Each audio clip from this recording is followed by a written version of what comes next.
Logan is the latest installment in the X-Men franchise, and it's the first R-rated film in the X-Men franchise, and it's supposedly the last Wolverine-based film to star our beloved Hugh Jackman playing Wolverine, and it's fucking great.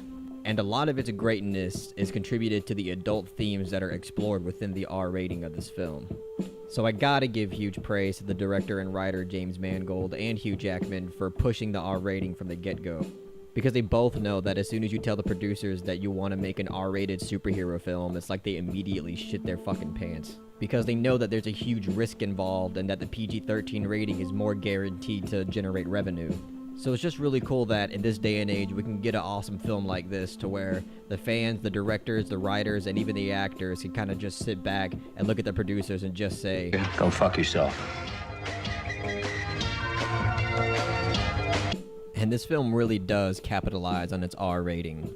There's strong language throughout, and there are plenty of incredibly intense action sequences that deliver on the brutal, bloody violence that X-Men fans have been wanting for a very long time, and it's fucking badass.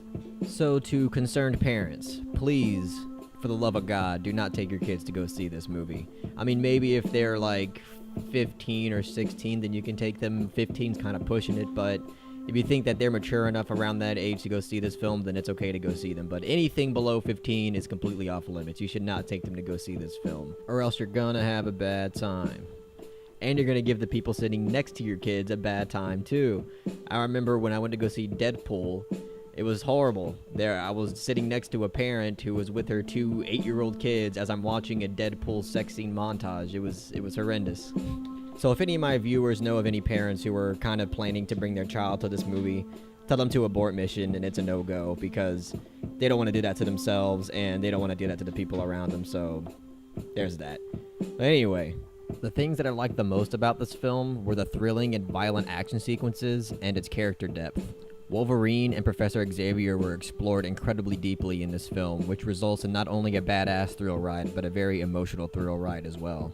And it's probably going to have a more emotional effect on the people who followed the X-Men franchise since they were kids. Not saying that you can't get emotional, just kind of hopping into the franchise, but it's definitely going to have more of a kick for those who were there since the beginning. But I can't speak for the comic book fans who are wondering if whether or not this film stayed true to the comics or not. I'm not that person. I don't really read the comics, so I can't tell you. But what I do know is that as a standalone film, I thought the character depth and the writing was very effective. And for the most part, this film is paced very well too. It spends a lot of time exploring characters and establishing substance and stakes. It's not just action, action, action the entire movie. The film definitely makes you wait a while for those action sequences to hit, but when they hit you like a fucking tsunami, and it's so breathtaking every time. And the young kid actress in this movie named Daphne Keane did a damn good job as well. I'm not gonna lie, I was pretty skeptical when I first saw the trailer and I saw that this young kid actress was gonna be a crucial part of the movie. But she did a pretty damn good job for a young kid actress that I've never heard of, ever. I mean, most of the movie, she doesn't even talk. She conveys her emotions with facial expressions, but she did a damn good job at that as well. And a lot of praise has to go to the director, James Mangold, for being able to get what he wanted out of this young kid actress. The only gripes and nitpicks that I really have with this film are some of its writing and its structural storytelling, and also some of its writing and its dialogue. This film minorly suffered from what every superhero blockbuster movie does, which is that spoon-fed expository dialogue. I feel like superhero movies are always going to suffer from this issue, and I understand why they have to do it. They have to appeal to the mainstream audience, but it never ceases to bother me. This film only does it a few times, but it still bugged me. Like, the film will already visually display something for you, and then it kind of just reaffirms it with words, and it's like, okay, I guess you thought I was too stupid to get that.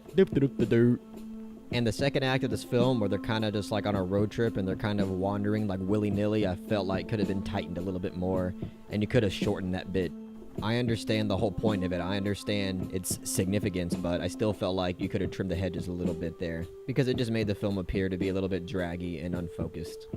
There's also a really important backstory of a certain character in this film that's revealed to us, and I felt like they could have revealed this in a more creative and effective way than the way that it chose to do it. It's like they're just watching footage like on a cell phone screen, and there's a character in the movie that's kind of just like spelling every last detail about the subplot about this character's backstory, and it just came off as lazy screenwriting, so it just bugged me a little bit. That's all.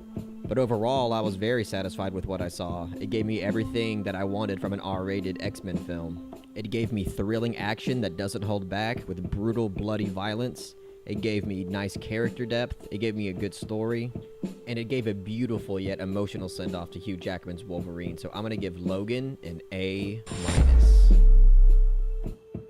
Well, thank you very much for taking the time to listen to a guy that you've never heard of talk about a film that nobody's probably going to miss in theaters. So if you really like this video, like and subscribe so you can be updated on more film-related content from the Misfit Pond channel.